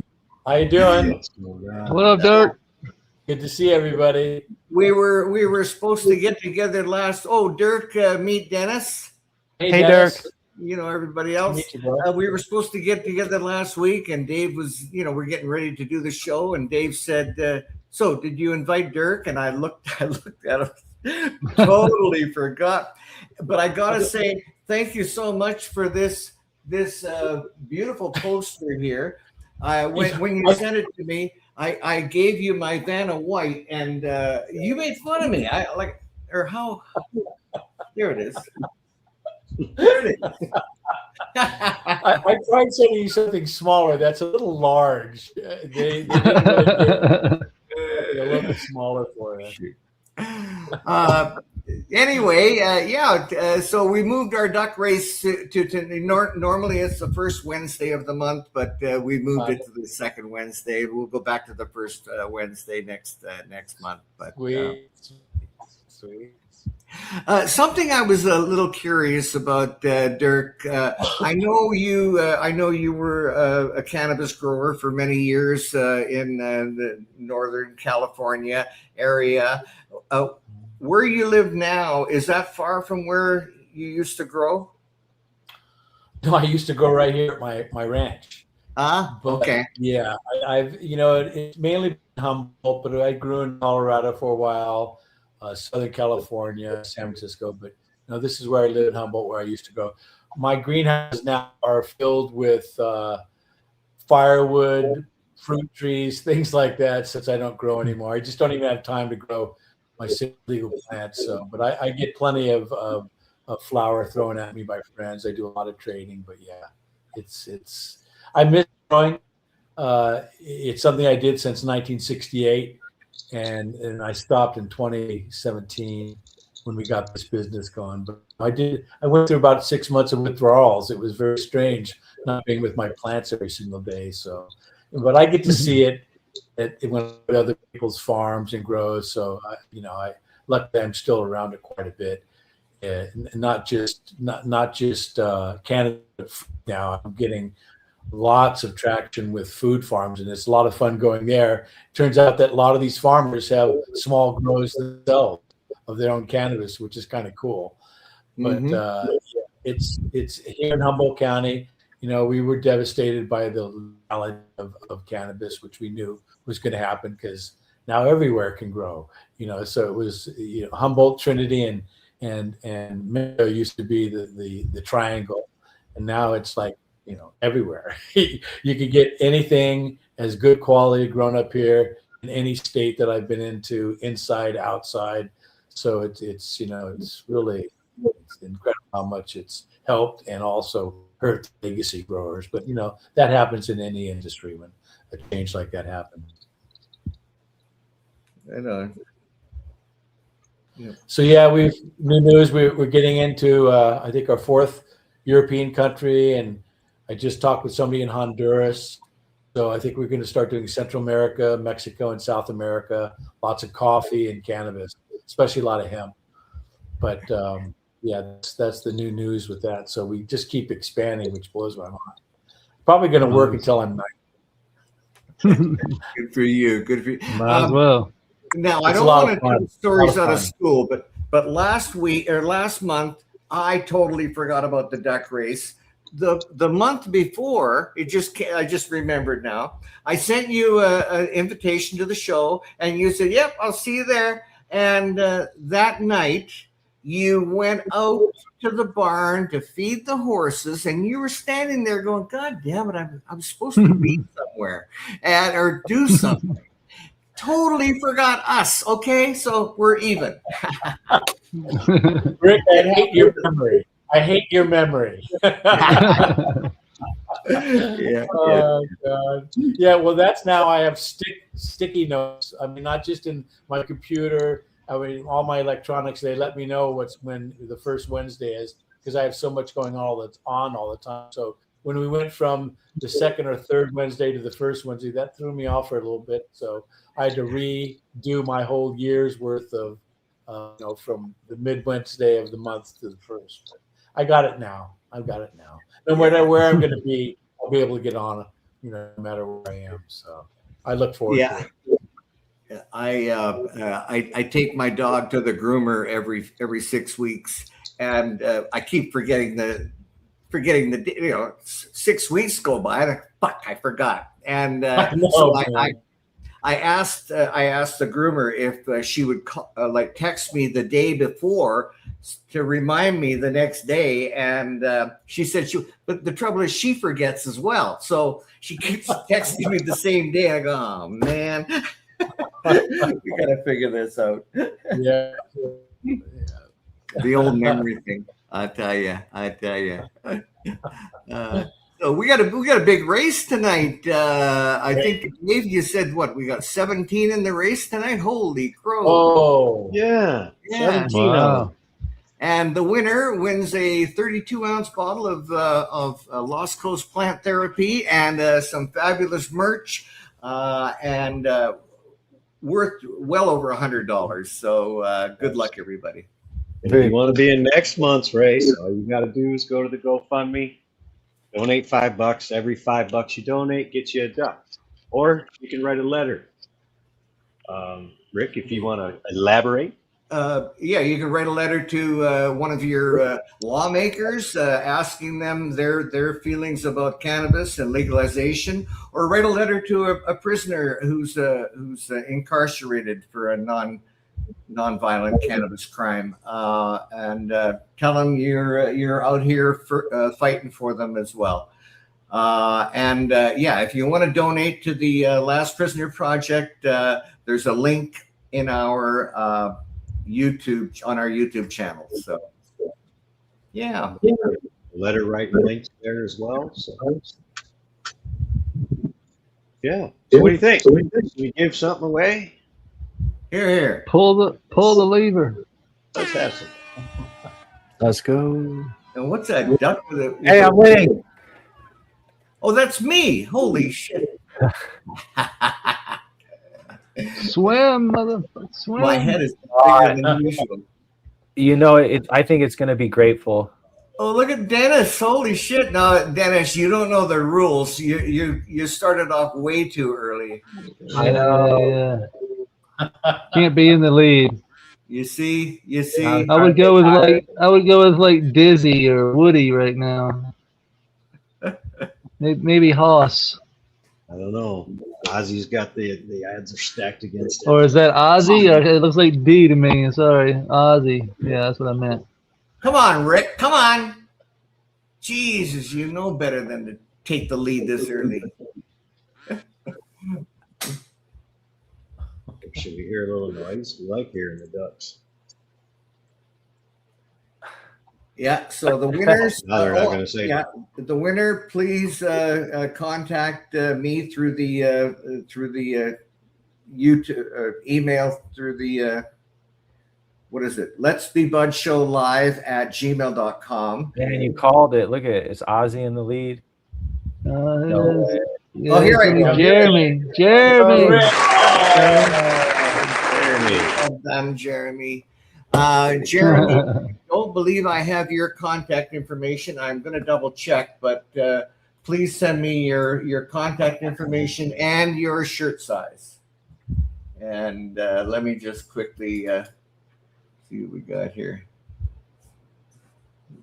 Dank, that was that's our monthly race. We still got one more race to go, buddy. So hang in there. You're going to be in that one, trust me. Yeah, so if you want to be in this race next month, we're going to do it at the beginning of the month, first Wednesday of next month. All you got to do is donate $5 to the GoFundMe, and all that money. When did I sent that in July, so we got 6 months. We're going to send it back to the Last Prisoner Project. There's $285 in there now, so yeah. Nice, there nice. again.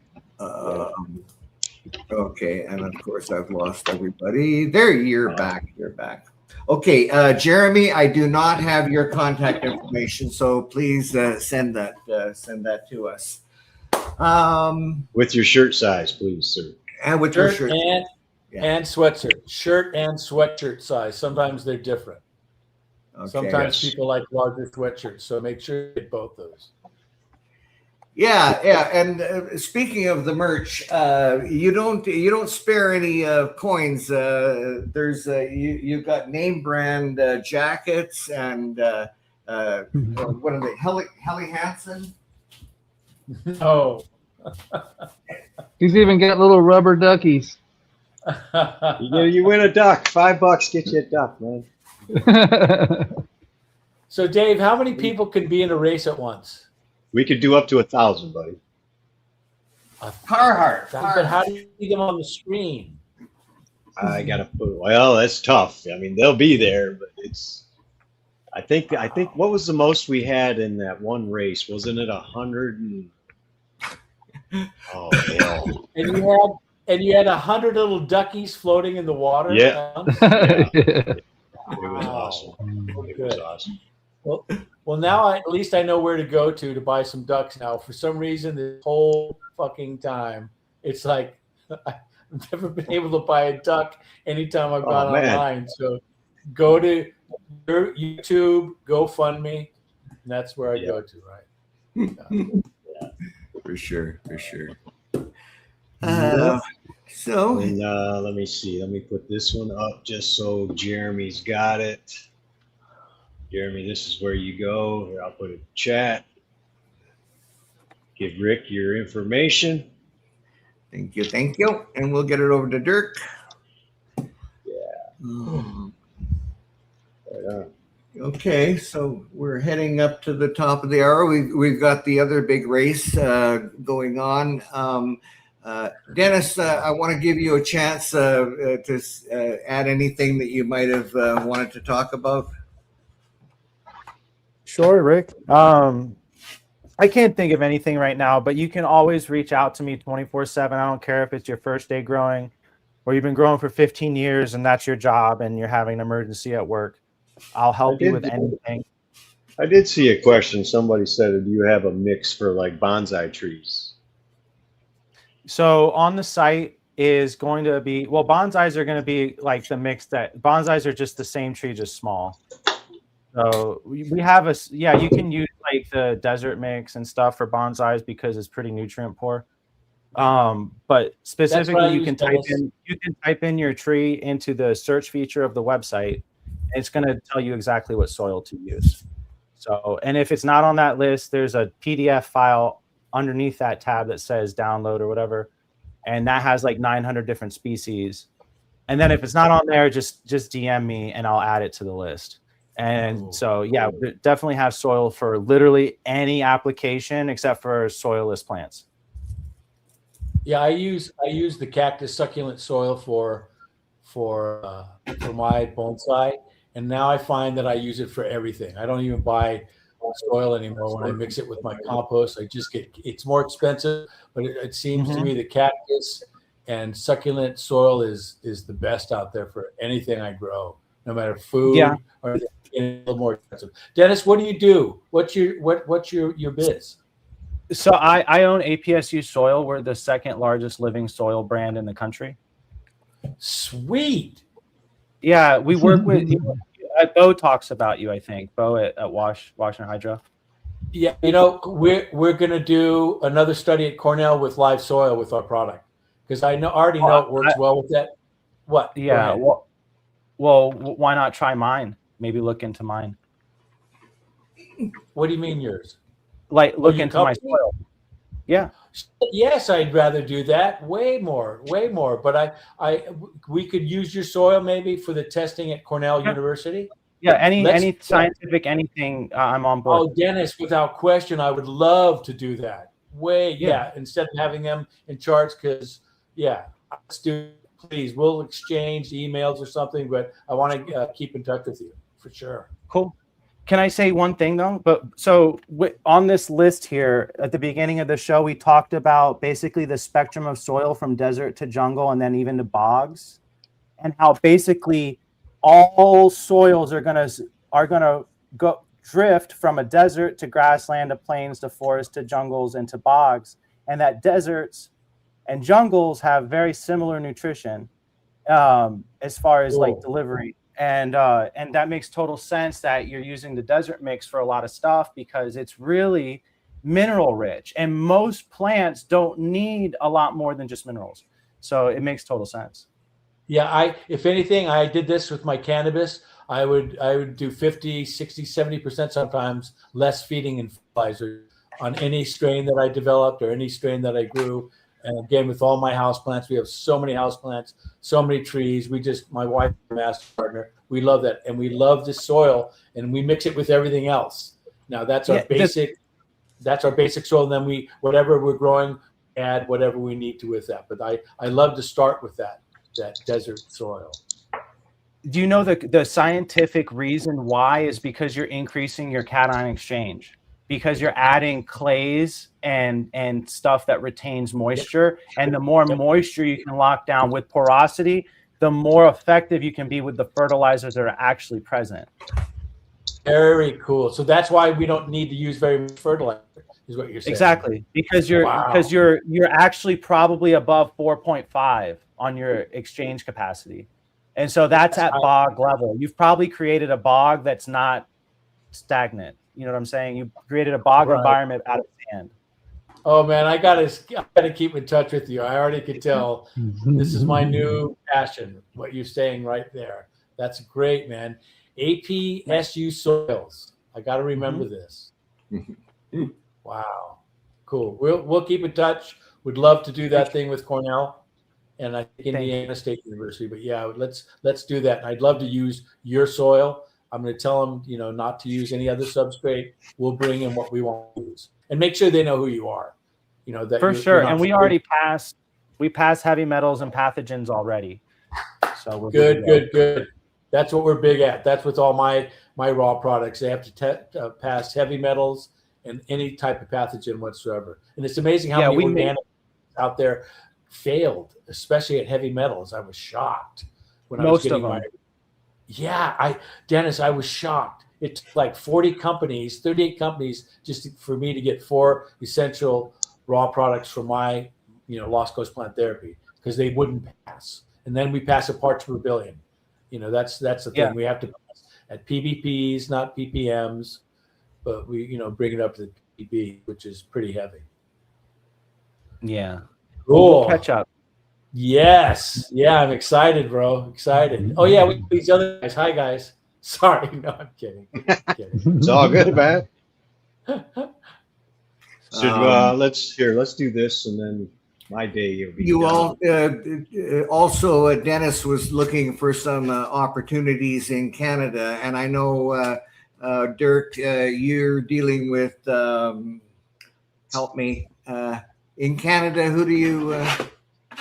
Qualities we're with. Yeah, Dennis, it took 6 years to get into Canada. Everywhere else it's taken less time, but 6 years, and we worked around that. So would love to give you the advice that you need at all for that, whether it's regulatory, whatever. Okay. For sure. Thanks. Without question. Yeah. Of course. Oh, I gotta put this. What the hell are you? What are these guys? Little freaks. What the hell? These are worker bees, I guess you're calling it. They call this race is called the job race. So.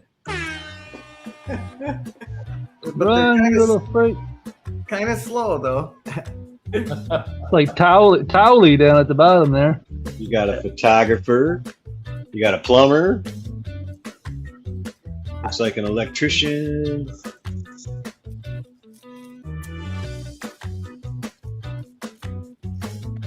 If I spelled your name wrong, hat on backwards. Sorry about your bad, bro.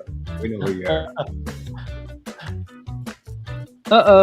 Bro, we gotta get the top 3 here, by the way. Oh, that's right. Top 3. Let's go Spades Table. Which one? Oh yeah, I see Spades. Actually, I really want Tom Lindsay to win because he's literally posts on every single thing.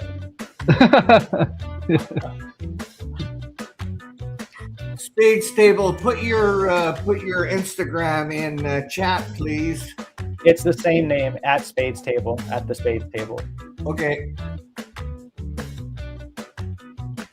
Let's go. Oh, he's dropping back. Okay. No good. Oh, look at who's this way in the back? Way in the back. Uh-oh. Rookie. Eyes are check rookie. it out. Oh my Come on, God. Brian. Oh, where it coming from? Oh. Okay, who's second? Who's third? Oh Is man. John I second see us and first and Widespread second. third? I would say Well- that plunger puts you in third.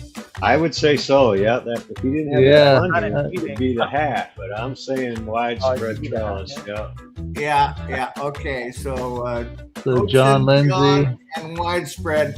Widespread, I'm pretty sure I have. Yes, no, I know I have your contact information. Widespread. But we've The got names to. out there. Hell yeah, that was a good I time. need.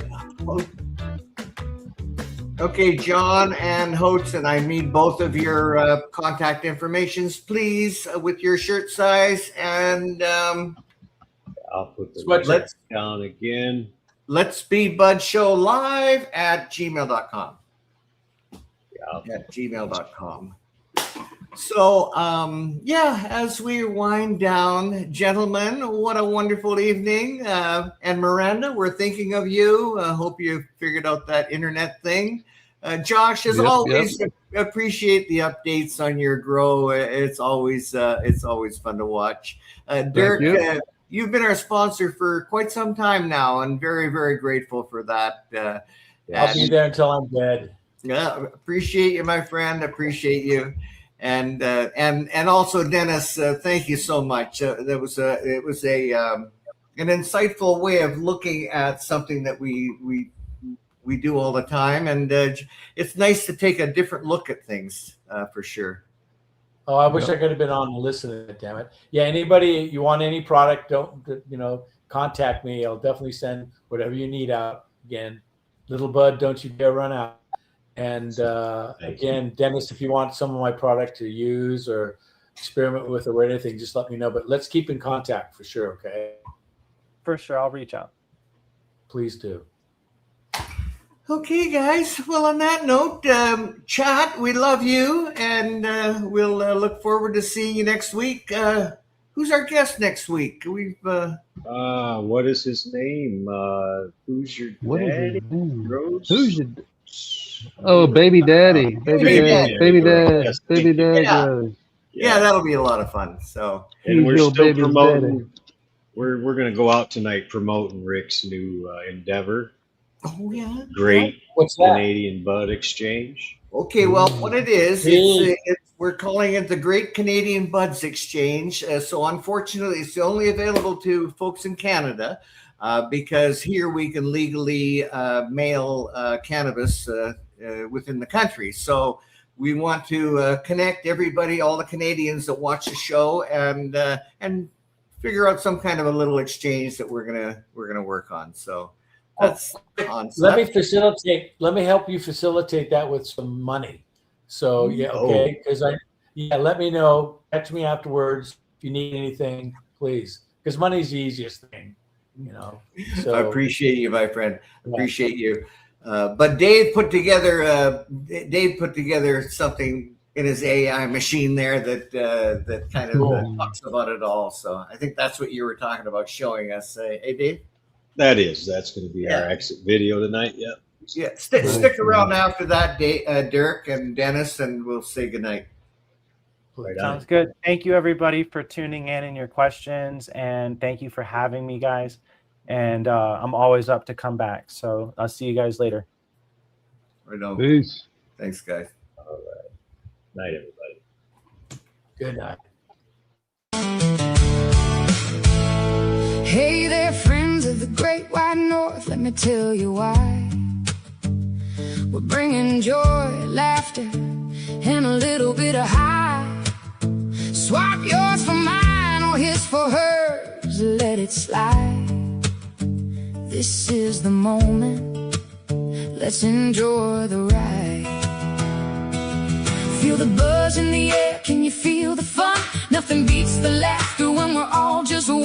A night of sharing, trading love and cheer. Canada, this is your moment, now we're gathered here. Come be part of the fun.